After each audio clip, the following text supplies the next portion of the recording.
during the repocalypse, 87% in September 2019, 87% of the available reserves in the banking system were being used for repos, right? I think we're at something like 60, maybe 61%, something like that now. So we're not at red alert quite yet, but reserves keep falling, and the volume in the repo market is consistently touching $2 trillion and slowly moving up from there.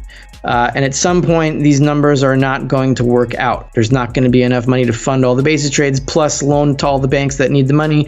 And then there's going to be a repo crash, and rates are going to go up to like whatever they went up to in 2019. Like it was like 8, 9, 10%, whatever it was. And the Fed's going to have to step in. This is just a mathematical certainty. You know, it's two trains on the same track heading in opposite directions. That's what we're talking about. In times of financial uncertainty, people often turn to gold and silver. Rafi Farber, a financial analyst, emphasizes the importance of holding physical gold and silver, especially when the banking system is down or the economy is unstable. These metals provide security and a means to trade for goods and services. Gold and silver are valuable when the dollar drops due to inflation or economic policies. Farber points out that their value typically remains stable or increases during such times, making them good investments to protect against currency devaluation. Concerns about financial system stability, like issues in the repo market, are similar to the 2019 crisis. Farber warns that Federal Reserve interventions could lead to more inflation, decreasing the dollar's value. In such scenarios, gold and silver are attractive, safe havens. Power outages or internet failures can disrupt digital financial systems. Farber stresses that having physical gold and silver allows you to trade and maintain financial stability even when electronic systems are down, highlighting their importance in preparedness plans. Now we'll show you the best clips of the latest interview, but first subscribe to the channel and turn on notifications so you do not miss out our daily recaps. Enjoy the episode. Yeah, so I think that peak of open interest just means how many contracts are open in the futures market. So usually when we have a local high in open interest, that means that the speculative fuel has been spent. And there's not that much room to go higher until we have a pullback to set the open interest back down. So the high at this cycle was something like 540,000, and I think we hit a low of 430,000. I think the high was in early to mid-May, if I'm not mistaken.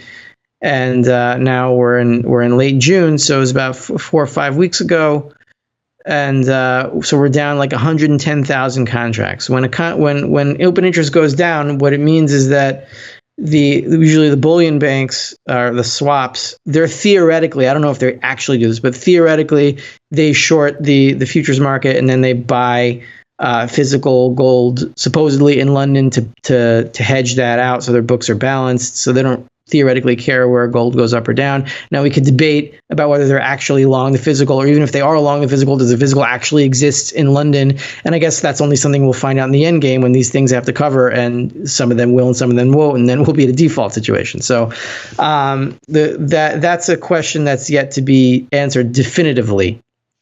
But what we have seen is that 110,000 contracts have been closed, which means short positions have been bought back. And that means that more cash is available, at least in the gold market, for people who trade it back and forth for the price to go up again. It doesn't mean that the turn's going to be right now, although if you look at the price action today, maybe it was. I mean, I think last time I checked, it was up 1.2% gold, and silver is up about 4%. So maybe it was today. And the all-time record in open interest was something like 800,000, and that was at the eve of the lockdown crisis of 2020. And there's a whole bunch of theories as to why it went to 800,000 when we only see a high of 540,000. And during the strongest portion of the gold bull market until 2011, I think the highs were around 550,000, around what the highs hit recently. And so the reset down to 430,000 is like the low that we got in the last 5 years was 400,000. That was right before the recent rally, I think just a few months ago. And if we can go back, if we can go that low, it'd be even better. It would mean the price would have to be reset even lower probably. But 430,000 is a good number, and it means that I don't think that price can go much lower from here before the next rally starts. In terms of time, could take a few more weeks. It could be now, but you got to be ready for either one. In today's news recap, silver leads the breakout for gold, but resistance looms. Soft U.S. retail sales data has rekindled hopes that the Fed may have more leeway to cut rates sooner than they're letting on. This has provided a nice bounce for metals, with many now waiting to see if momentum can be sustained when U.S. traders return to their desks. Silver is up 2.3% and at a 9-day high after breaking back above $30 near the end of the session. After a bit of a delay, gold is now catching a bid and is up 0.6% ahead of the European Open. Given we're hours away from two central bank meetings, sentiment can easily shift. If metals are rising on dovish expectations for the Fed, they could potentially give back some of those gains if the Bank of England or Swiss National Bank are not as dovish as hoped. Silver technical analysis. Current high has stalled around trend resistance. This is a bullish breakout from the consolidation around the 50-day EMA, so overall it appears constructive for further gains if or when resistance is cleared. The 1-hour chart also shows that the daily high lands around the prior retracement, which adds weight to the case for an interim top. Lastly, the daily RSI is now within overbought territory, along with the 4-hour RSI. In the hours before silver broke out, gold looked like it wanted to break higher, and if it did, it was not a breakout to be trusted. The price action of the last couple of hours has done little to sway this opinion. Gold's breakout is lackluster in comparison, meaning bulls are driving prices higher with less conviction. With the monthly pivot point just above $2,350, any move towards this level could attract bears seeking to fade the upward momentum. Now, we'll show you the latest clips of the latest interview, but first, smash the subscribe button and turn on notifications so you do not miss out our daily recaps. Enjoy the episode. We could have a CBDC for a little bit, but a CBDC is just it's another derivative of the dollar. A reset, you can use that word. That's another word they took from us, right? They keep taking our words. So a reset is a good thing. What they mean by reset is building another layer of the pyramid so they can control us. The higher we are in that pyramid, the more that they control us. The reset would be clearing out the pyramid and starting at ground level again, which is you'd clear out all the derivatives on that are based on gold and silver, and then you start over the monetary organizational system. Now, I want to calm you down a little bit. Calm the audience down a little bit, the listeners. And that doesn't mean that we're going to destroy all the capital in the world and that we're all going to go back to the Stone Age and we're just, we're going to be living in huts. That doesn't mean, in a financial reset, nothing physical is destroyed. In a war, things are destroyed. And sometimes you can have war with the financial reset. That does happen sometimes, but it doesn't necessarily happen, right? And the way that I like to think about it, or the way that calms me down, and the way I think is correct, is that what fuels war is money, right? You need money for war. War is expensive. So in order to conduct World War II, Germany, the Nazis, what they did was they took over. They just went in and they pillaged countries and they took their gold and they used that gold to spend on their war effort. So you can't have war if you're broke, right? War means you have to spend money. So when we're talking about a reset, we're talking about a financial reset, and a financial reset just means you have to determine who owns what part of the capital that exists in the world, and it's gonna be very disruptive because for a while you're not gonna know who's gonna own what. But the point is that we're gonna have to go back to the base of the pyramid, and then the people with the real money are going to be able to buy the most, and then hire the people and start production again.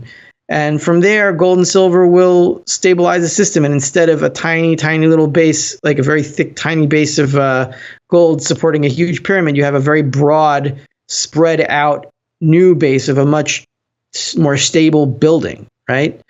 And then it makes financial life a lot more stable. The reset is a good thing. And I really don't think we have to worry about CBDCs much because absolute power is not possible. You can't have a government that controls the prices of everything all the time. It's like that saying, you can fool some of the people all the time and all the people some of the time, but not all the people all the time. Who said that? One of the president, was it Kennedy? I don't know. No, probably not, but we'll look it up later. Like the nightmare in people's heads that the government is going to issue a CBDC and control prices forever is impossible, right?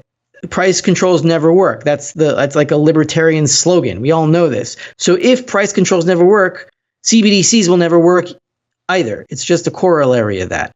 Not that they aren't trying. I'm not saying that they're not trying to take over the world and that they're not, trying absolute power. They are, but absolute power is impossible. And you have to comfort yourself in knowing that that's just the way the world works, and don't freak out in despair that they're going to win, because they can't. Now, Farber talks about the impending banking failure in the repo markets and explains the big trade hedge funds are piling in. It was back in September 2019 when there wasn't enough spare dollars to do overnight bank loans for banks that needed to close their books for the day within regulatory standards. Exactly what it was, nobody knows, but that's what happened. So what was happening in 2019, among other things, was that a lot of this repo money was being used to fund basis trades. Basis trades are when hedge funds sell future short and buy spot in the same contract and then profit off the difference. And the spread is usually like a few cents. So they borrow huge amounts of money. And how are you going to make a few cents into a lot of money? You do a lot of it at a time. And in order to do a lot of it at a time, you have to borrow a lot of money. And there's a lot of money in the repo market, so they borrow that money overnight. They use it to fund their short positions in futures, and then they buy the spot, and then they profit, and then they borrow the money again the next night. So that saturates the repo market, right? It's being used not necessarily for banks that need the cash to close regulatory standards. According to regulatory standards, it's being used by hedge funds, right, to profit, to collect pennies in front of a steamroller, proverbially, as the saying goes. So now we're seeing in September 2019 they spiked. The basis trade got really popular in different notes. I think it was 2-year notes, whatever maturity is, doesn't matter. So now that same thing is happening again, with the basis trade, and I think it's in the 5-year and the 2-year note simultaneously, and there's these record amount of short positions, and those are being funded through the repo market, just like in 2019. At the same time, you have QT ongoing. Maybe it's slowed down. We haven't seen it slowed down yet consistently, but they said they were going to slow it down in June, but still, slow it down. It's still, QT means there's fewer dollars left to, as a monetary base, to turn into high-powered money. So there's going to be fewer reserves, fewer dollars available. And at the same time, the basis rate is growing, and it's at new record heights. So you have more and more hedge funds borrowing from the repo market, fewer and fewer dollars available because the Fed is continuing quantitative tightening.